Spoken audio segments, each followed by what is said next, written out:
La dernière fois, on a vu comment on a vu les sites de contenu, comment on peut créer la différence entre la création de la stratégie de contenu et la stratégie éditoriale.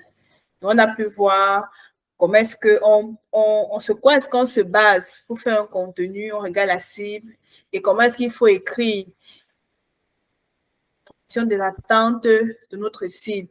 On propose des services et des produits en fonction des besoins de notre cible.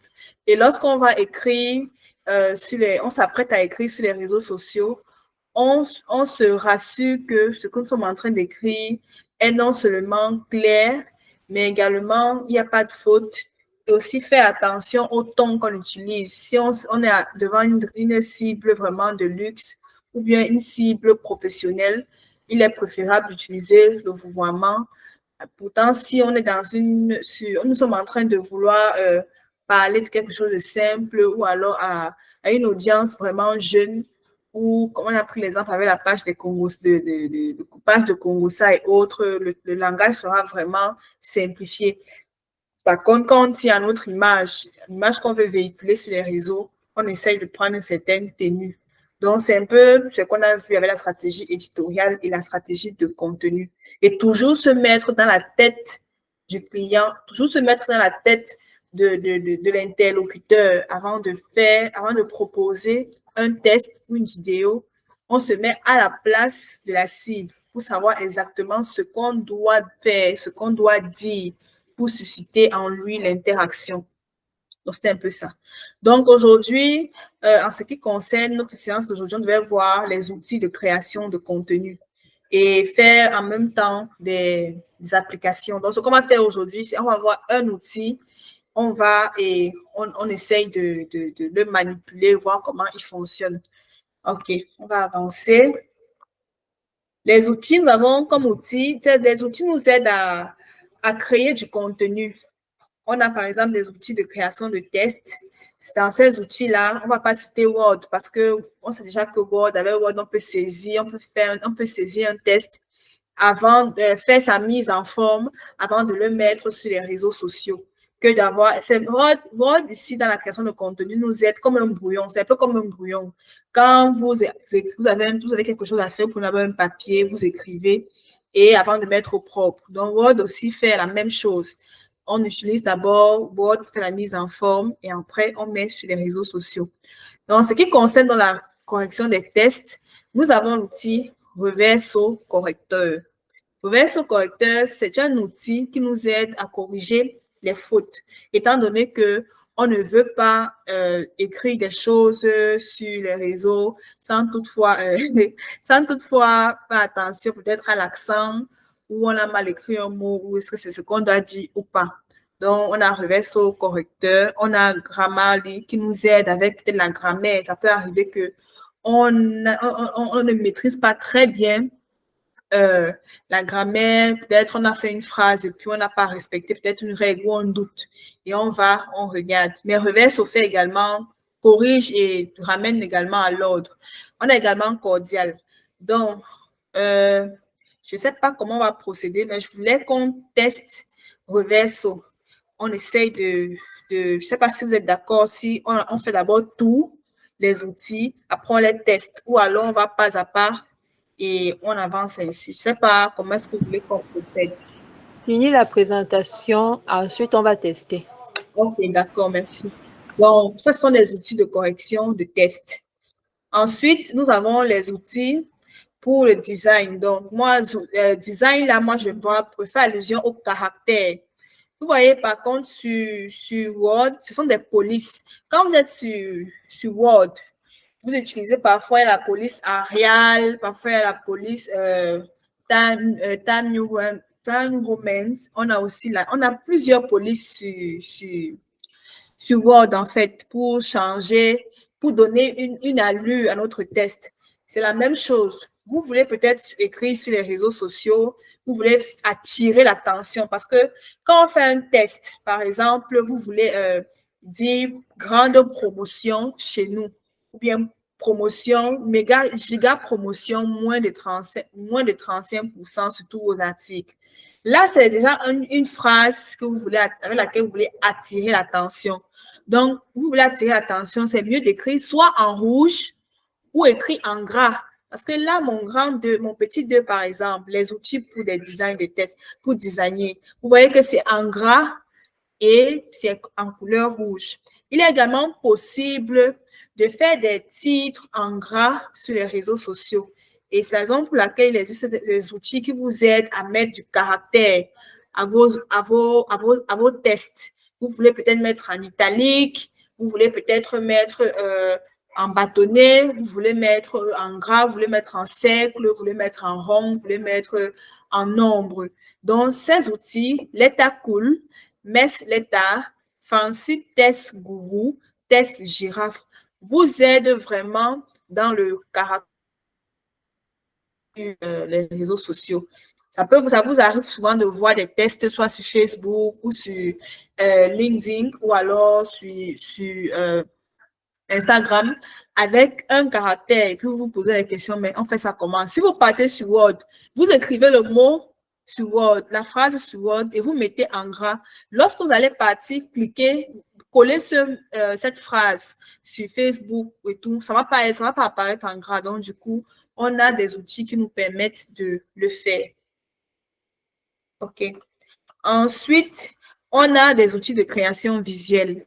Je sais qu'il y a les experts, il y a les experts dans le design ici, il y a les grands designers ici, mais vraiment, pour un créateur de contenu, il devrait quand même maîtriser l'outil Canva parce que Canva, aujourd'hui, nous aide dans la création de contenu, que ce soit pour les images, que ce soit pour, on appelle ça comment, pour créer juste même un tout petit visuel d'amateur. Et déjà que ce Canva, si vous vous mettez vraiment à fond ce Canva, on n'aurait pas l'impression que vous avez fait un visuel d'amateur. Donc, ce sont des outils qui vous permettent d'accompagner votre contenu sur les réseaux sociaux. Souvenez-vous qu'on a dit la création de contenu, on a les types de contenu, on a une variété de contenus, on a les contenus vidéo, tests, infographie. Dans l'infographie, donc, on a besoin de maîtriser ces outils de création visuelle. Ça peut être Photoshop, Illustrator, Trello, Canva. Donc, chacun essaiera d'apprendre un outil en tant que créateur de contenu pour accompagner son contenu en ligne, pour le rendre plus attrayant. Aujourd'hui, de nombreuses personnes utilisent Canva pour faire leur carrousel. Je ne sais pas si vous avez entendu parler de carrousel sur LinkedIn. On fait des carousels pour présenter peut-être un service qu'on propose ou alors une leçon qu'on a tirée peut-être d'un séminaire ou bien je sais pas, d'un livre qu'on a eu à lire. On utilise des catalogues. Des catalogues, ce sont ces photos qui coulissent. Vous voyez, première de couverture, on a écrit « Je vous montre comment utiliser », c'est un exemple, « Je vous montre comment utiliser Photoshop ». Après, lorsque vous glissez, on met une flèche en bas. Lorsque vous glissez, on dit étape 1, faites ceci. Vous glissez, étape 2. Donc, ce sont des photos qu'on zappe en un document. Donc, c'est vraiment, vous voyez que c'est vraiment important de maîtriser les outils de création visuelle dans votre création de contenu pour rendre votre contenu plus attrayant. Et pour ne pas rester statique sur un seul type de contenu qui est peut-être soit la vidéo ou la photo, pour aussi créer vos illustrations. Donc, on a également les outils de création vidéo. Nous avons CapCut, InShot, Viva Video, Filmorago.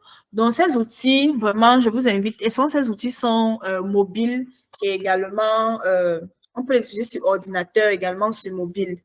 Donc, sincèrement, pour quelqu'un qui veut vraiment grandir, quelqu'un qui veut vraiment faire du content management, devrait avoir la maîtrise de ces outils-là.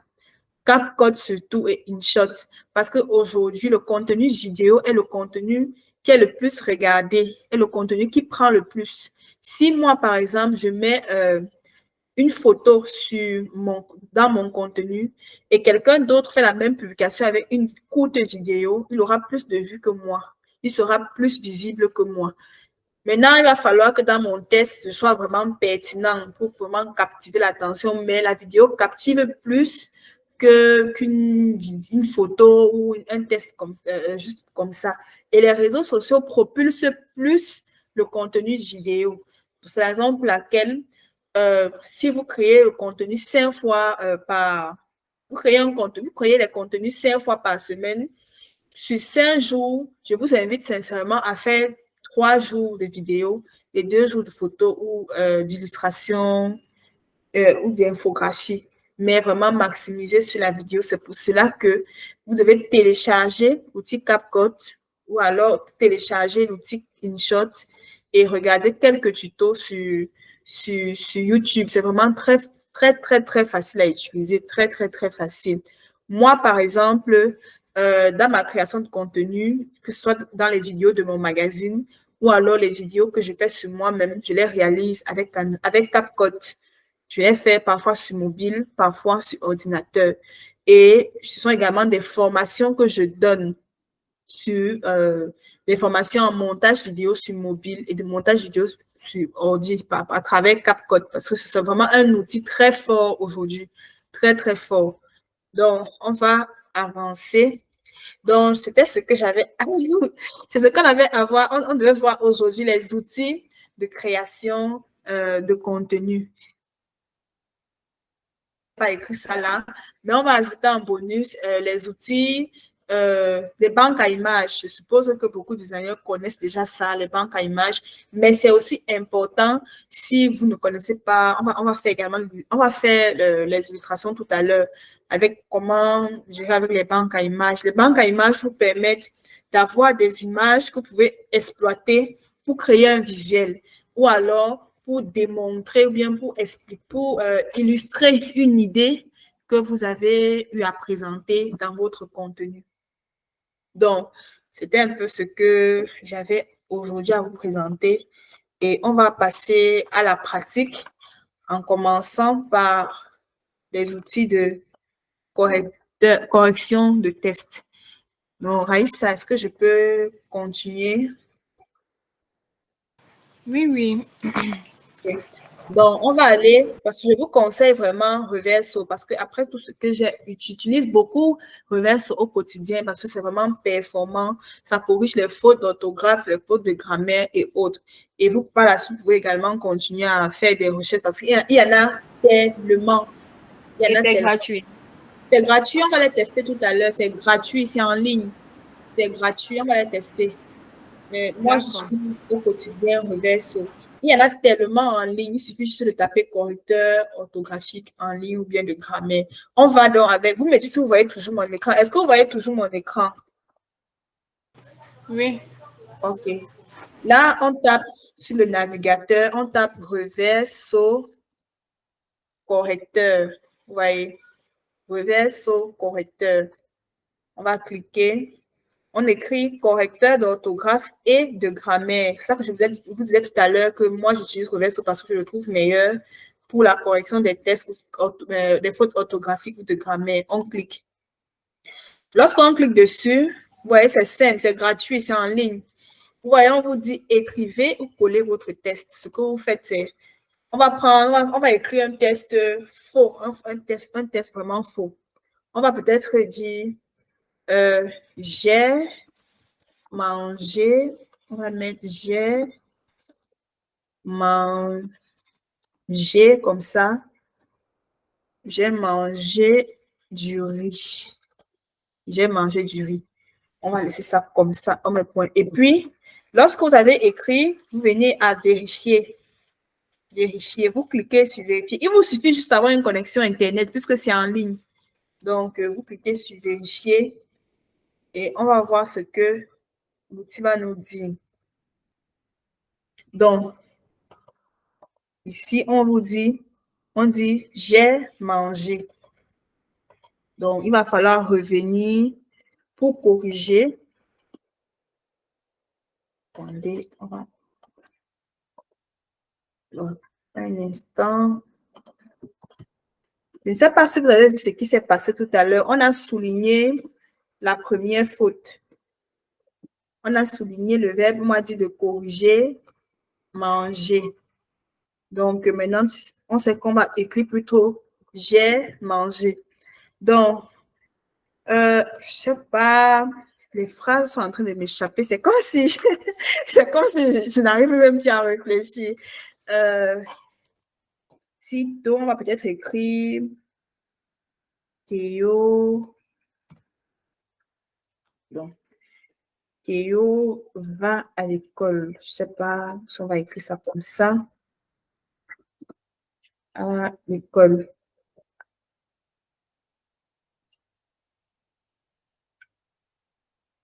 À l'école. Bon. On va essayer de vérifier. Je ne sais pas si j'ai mis l'anglais ici ou j'ai mis le français.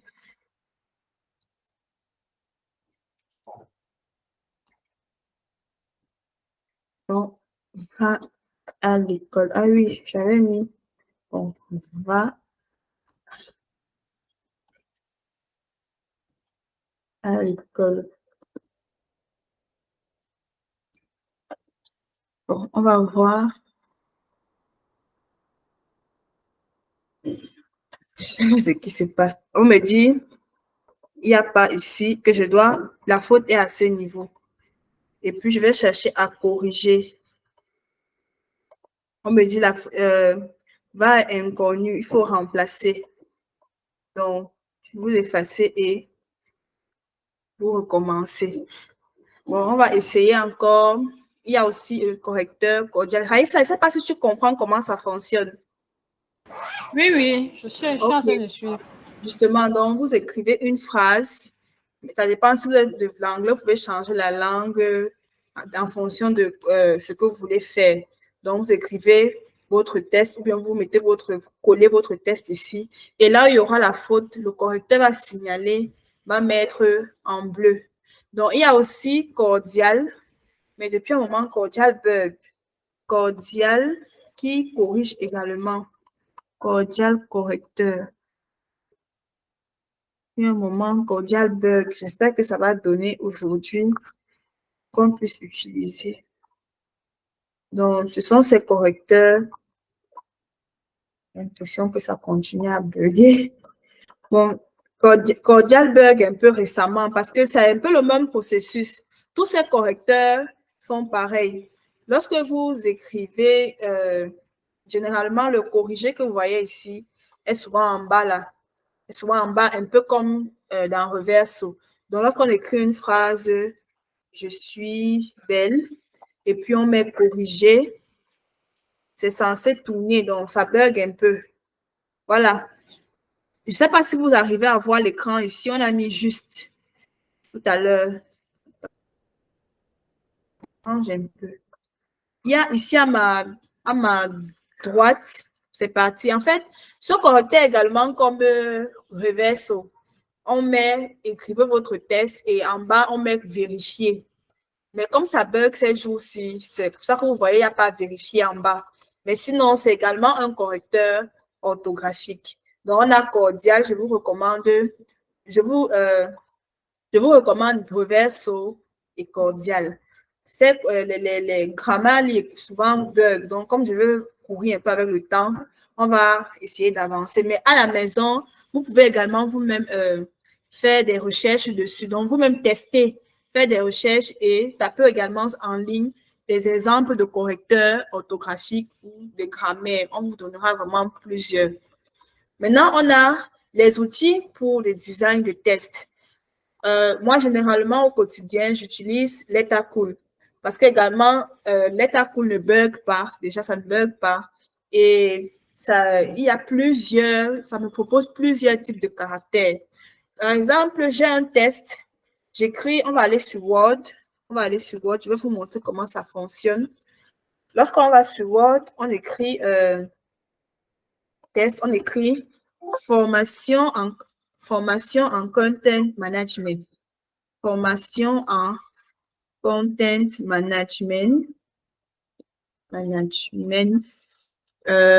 Tous les soirs. Donc là, c'est une information capitale que je vais passer. Puis je dis, rejoignez-nous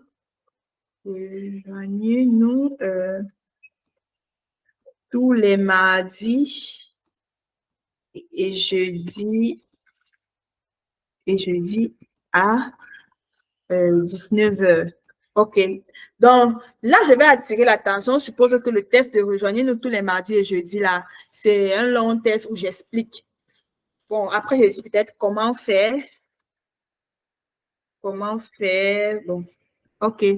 Maintenant, je vais attirer l'attention. Peut-être je me dis que je ne veux pas que ça soit comme ça. Je veux que ce soit vraiment… vous voyez, si je mets ici, supposons que je mets… ce que je vous expliquais tout à l'heure dans la formation. Si je mets ici, formation en content management, je mets ça en gras. J'ai mis ça en gras et je vais aller coller. Je vais mettre ça sur ma page et je mets aussi ici en gras. Ça ne va pas donner. Et je vais coller sur Facebook, par exemple. Je ne sais pas si mon Facebook va donner ici. Ça ne va pas donner. Je ne suis pas connectée dans ma machine. Donc, on va faire avec le correcteur.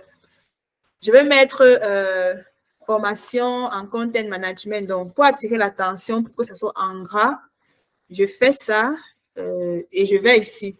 Je tape l'état cool. L'état cool.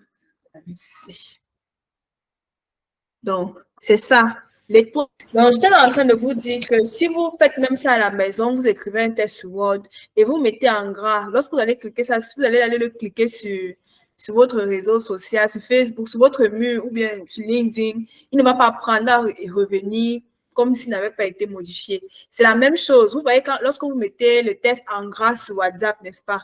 Si vous prenez le test en gras sur WhatsApp et vous allez mettre ça sur Facebook, le test va revenir normalement, mais juste qu'il y aura au bout les astérisques qu'on met souvent sur WhatsApp pour mettre le test en gras. Donc, c'est la raison pour laquelle il y a les outils, ces outils-ci. Et vous voulez donc vous montrer comment on les utilise. Donc, on va utiliser l'état cool parce que non seulement il a plusieurs caractères, mais il vous laisse un large choix en fait. Et il ne bug pas. Il n'a pas souvent de bug. Donc, il est stable. C'est pour ça que je vous recommande l'état cool. Donc, lorsque vous tapez l'état cool sur votre navigateur, assurez-vous que ce soit le l'état cool avec l'étoile rose. Vous cliquez dessus, l'état cool fancy test, vous cliquez dessus. OK. Lorsque vous avez cliqué dessus, vous venez à votre gauche. Rassurez-vous toujours de cliquer nouvelle police. Sinon, on ne va pas vous proposer, vous n'aurez pas peut-être les choix et autres. Donc, vous voyez là, on vous montre le style de test que vous pouvez faire avec l'état cool. Vous voyez un peu, on vous montre. Vous avez vraiment une grande variété de caractères. Mais moi, ce que je fais, ce que je vous recommande, vous venez directement ici, tapez son test. Donc, vous ouvrez l'état cool, vous venez cliquer sur nouvelle police. Donc, vous vous rassurez de cliquer dessus en commençant. Et puis, vous venez cliquer ici, taper et coller votre test. On colle formation en content management tous les soirs. Ouais, exclamation. Donc, OK, tous les soirs. Vous voyez, est-ce que vous avez vu ce qui s'est passé? On a mis un, ça c'est un caractère, ça c'est un caractère, ça c'est un caractère. Vous avez souvent vu des tests sur les réseaux écrits comme ça, en forme de bâtonnet dessiné comme ça. Ça, c'est un caractère. Ça, c'est le caractère que j'utilise généralement sur les pages de GDG. Donc, on va prendre celui-ci parce qu'il est propre, bref, il est mieux visible. Vous pouvez également mettre en italique, vous voyez, il y a ici en italique.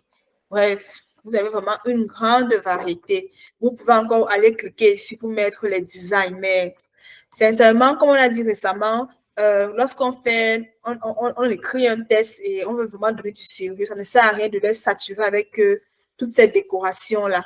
Donc, c'est la raison pour laquelle on va prendre cette police-ci. Pour la prendre, c'est simple. Vous cliquez juste dessus. Vous venez avec la souris, vous cliquez. J'ai cliqué. Vous voyez, on a écrit ici que ce caractère a été copié. Donc, ça a déjà été copié. Donc, vous cliquez comme ça. C'est tout ce qui est à faire. Cliquez dessus.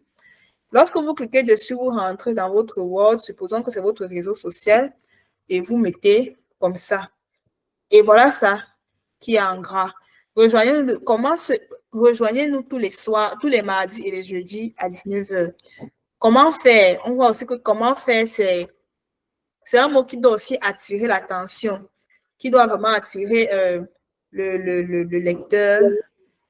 Oui, ça va vraiment aussi attirer. Donc, on va donc prendre comment faire. On revient ici, on efface ce qui a déjà été là, on colle comment faire et on choisit. Est-ce que je vais écrire avec l'italique ou je vais continuer avec la même police? Si je vais écrire avec l'italique, je clique juste dessus. Il vous suffit juste de faire un clic. Il faut cliquer juste dessus, c'est tout. Lorsque vous avez cliqué, vous revenez, vous effacez et vous collez. Voilà ça. Vous voyez que le test a été modifié. Maintenant, si vous prenez ça même sur Word, vous mettez sur votre réseau, ça va être adapté parce que ces polices ont été conçues pour les réseaux sociaux.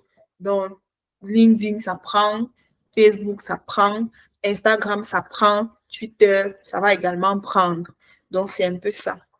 En ce qui concerne les caractères, donc, sincèrement, c'est mieux d'utiliser l'état cool. Après, vous pouvez aussi faire des recherches sur les autres. Vous pouvez également taper sur les réseaux sociaux, style de caractère et autres.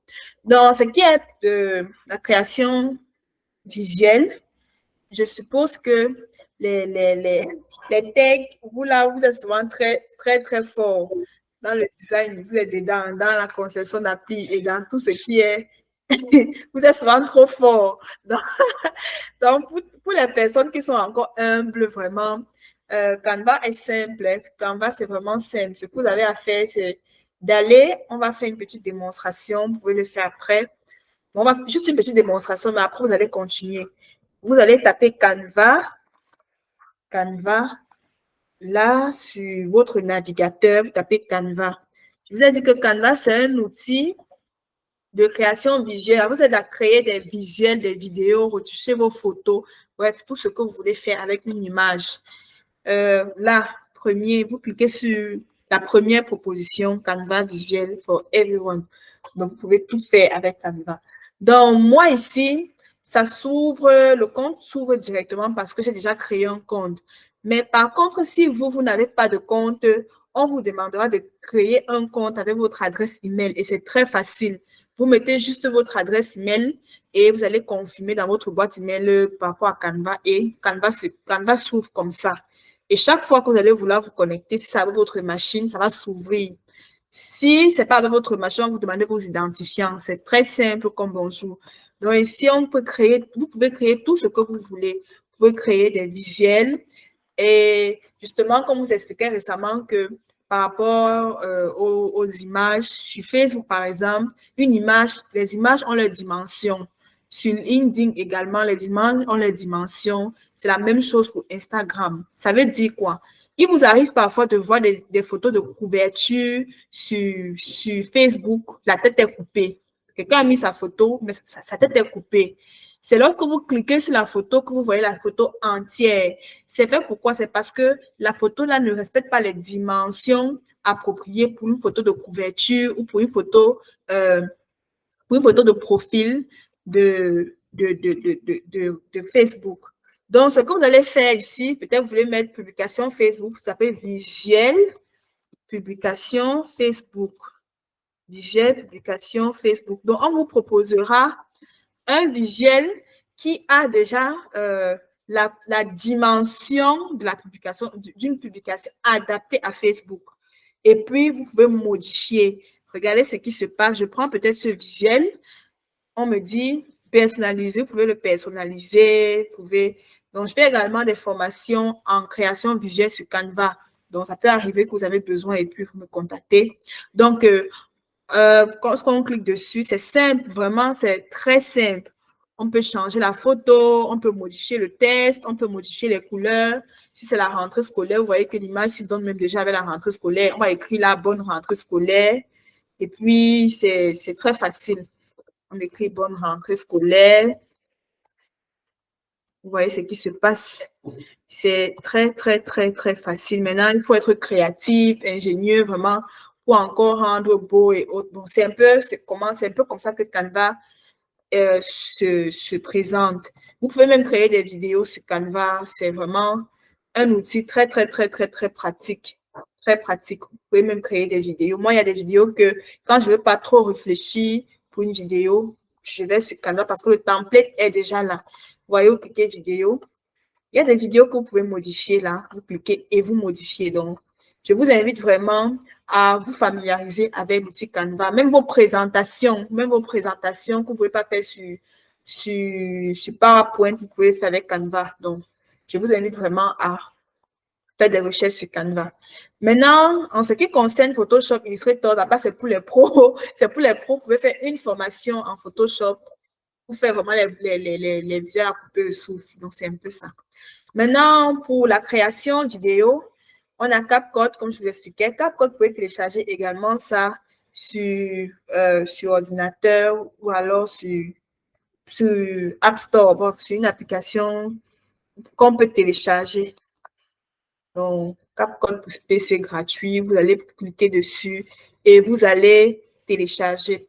Donc, là, je pense notre dernière séance, j'ai CapCut dans cette machine, mais ça prend un peu trop de temps.